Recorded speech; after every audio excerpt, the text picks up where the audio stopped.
हर खबर पर होगी आपकी पकड़। डाउनलोड कीजिए एबीपी लाइव ऐप।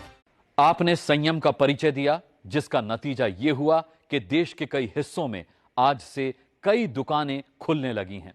शराब की दुकानें भी इनमें शामिल हैं। महामारी में शराब की दुकानों पर लोगों की जो भीड़ टूटती हुई दिखाई दी, वो दंग कर देने वाली है। न तो सोशल डिस्टेंसिंग का ख्याल रखा गया और ना ही बीमारी की किसी को चिंता नजर आई। शराब लेने के चक्कर में कहीं कोरोना को दावत तो नहीं दे रहे हैं लोग? देखिए।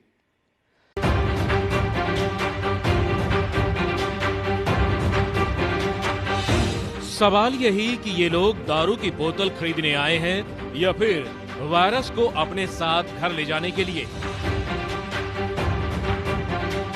दिल्ली के बुद्ध विहार इलाके की ये तस्वीर है और शराब खरीदने के लिए किस तरह से सोशल डिस्टेंसिंग की धज्जियां उड़ाई जा रही हैं, उसका ये नमूना भर है।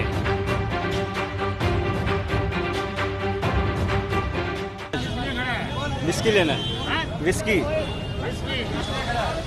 दारू लेने के लिए। दारू के लिए खड़े हैं जी, दारू के लिए।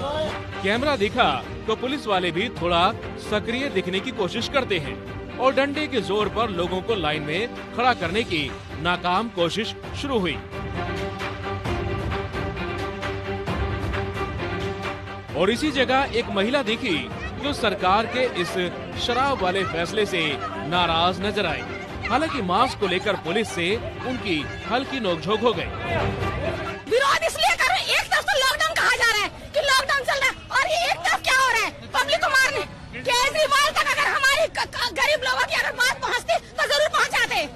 केजरीवाल जी इस टाइम सो रहे हैं, मगर ये पब्लिक तो बाहर है रोड पे। इस पब्लिक तक तो हम आवाज उठा सकते हैं ना। बाद में पुलिस महिला को वैन में बैठा कर ले गई और ऐसी तस्वीर दिल्ली के कई और इलाकों से आज देखने को मिली।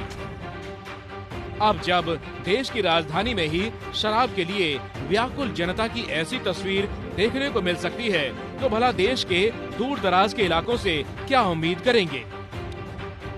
क्या उत्तर प्रदेश और क्या आंध्र प्रदेश, क्या बलिया और क्या बरेली?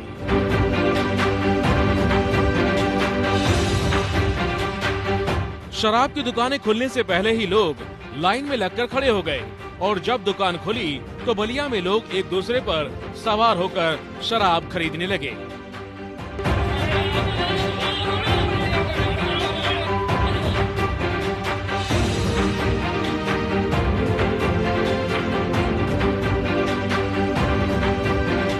जरा छत्तीसगढ़ के राजनांदगांव की ये तस्वीर देखिए। गोल सर्किल में खड़े लोगों को देखकर शुरू में तो यही लगता है कि सोशल डिस्टेंसिंग का क्या खूब पालन हो रहा है, लेकिन कैमरा जैसे जैसे घूमता है सच्चाई सामने आने लगती है।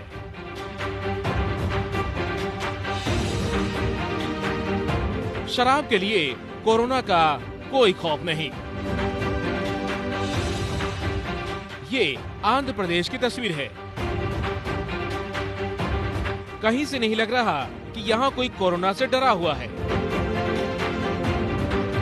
ना तो 2 गज की दूरी कोई मान रहा है और ना ही ये लग रहा है कि लॉकडाउन भी कोई चीज है। आंध्र प्रदेश के कृष्णा में तो पुलिस को लाठियां चलानी पड़ गई। यहाँ करीब 1-2 किलोमीटर तक लंबी लाइन लग गई थी। कुछ ऐसा ही नजर आया उत्तराखंड के बागेश्वर में। शराब दुकान के बाहर भीड़ इतनी हो गई कि लोग एक दूसरे पर सवार होकर शराब खरीदने लगे। पुलिस को जानकारी मिली तो बोतल के साथ वायरस खरीदने के लिए उमड़ी इस भीड़ को लाठीचार्ज करके सोशल डिस्टेंसिंग का ज्ञान दे दिया गया।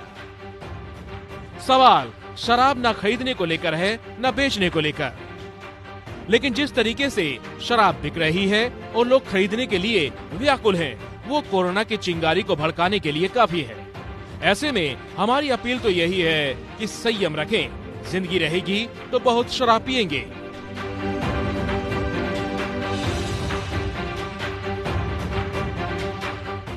देश में आज लॉकडाउन के तीसरे चरण का पहला दिन है, 4 मई।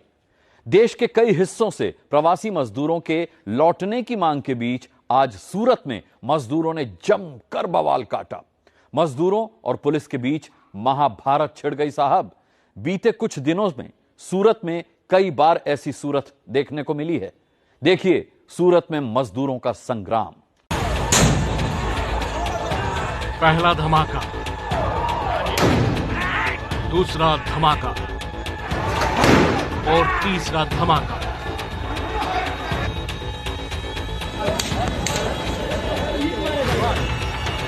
रास्ते पर एक तरफ पुलिस है और सामने लोगों की भीड़। पुलिस के सायरन की आवाज के बीच शोर शराबा, हंगामा हो रहा है। चारों तरफ अफरा तफरी का माहौल है। रह रहकर हो रहे धमाके की आवाज शोर पर भी भारी पड़ रही है।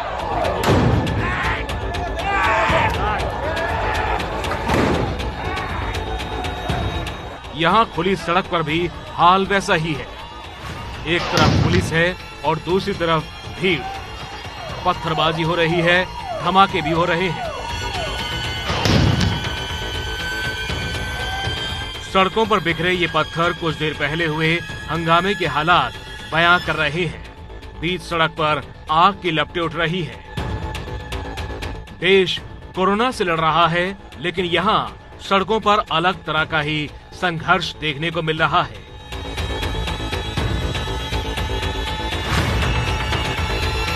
अराजकता की ये तस्वीरें गुजरात के सूरत की हैं। देश में आज लॉकडाउन के तीसरे चरण का पहला दिन है। सूरत के पलसाना और पालनपुर जकात नाका इलाके में आज अचानक हजारों प्रवासी मजदूर सड़कों पर उतरकर हंगामा करने लगे। प्रवासी मजदूर अपने घर जाने की मांग को लेकर उतरे। हजारों की संख्या में सड़कों पर उतरे मजदूरों और पुलिस के बीच संघर्ष शुरू हो गया। आरोप है कि मजदूरों की भीड़ उग्र हो गई और पत्थरबाजी करने लगी। भीड़ को काबू करने के लिए पुलिस को आंसू गैस के गोले दागने पड़े। हालात काबू में आता नहीं देखकर पुलिस ने लाठीचार्ज भी शुरू किया।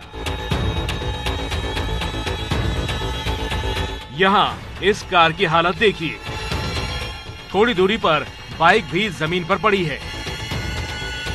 इन सब को देखकर यहाँ हुए उपद्रव का अनुमान लगाया जा सकता है।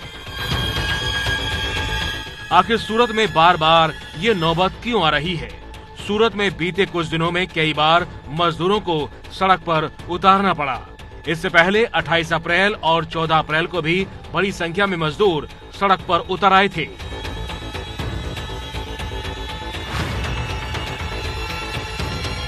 लॉकडाउन में काम बंद होने से मजदूरों के सामने खाने पीने की सबसे बड़ी समस्या खड़ी हो गई है। सूरत में आज भी मजदूर अपने घर जाने की मांग को लेकर सड़कों पर उतरे थे। कई मजदूरों का दावा है कि फैक्ट्री मालिकों ने उन्हें बकाया पैसा भी नहीं दिया, जिनकी उन्हें अभी सख्त जरूरत है। मेरा समस्या ये है कि मिल में मैं काम किया हूँ, अभी तक तीसरा महीना हो गया है, अभी तक पगार नहीं मिला है। अभी मार्च का पगार अभी तक नहीं मिला है।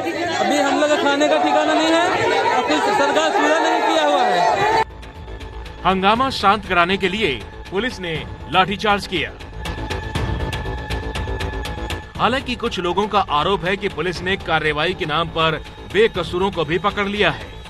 जुल्म नहीं किए हैं, हम लोग अन्याय कर रहे हैं, हम लोग के साथ है। हम लोग मारधाड़ में नहीं थे, हम लोग मारधाड़ में नहीं थे। मेरा बच्चा दे दीजिए। हम लोग चुपचाप बैठ के टीवी देख रहे थे, ये लोग पकड़ के ले गया। गुजरात के राजकोट में भी प्रवासी मजदूरों ने अपने घर जाने की मांग को लेकर सड़क जाम कर दिया। लॉकडाउन की वजह से काम नहीं है और काम बंद होने से खाने के लाले पड़ गए हैं।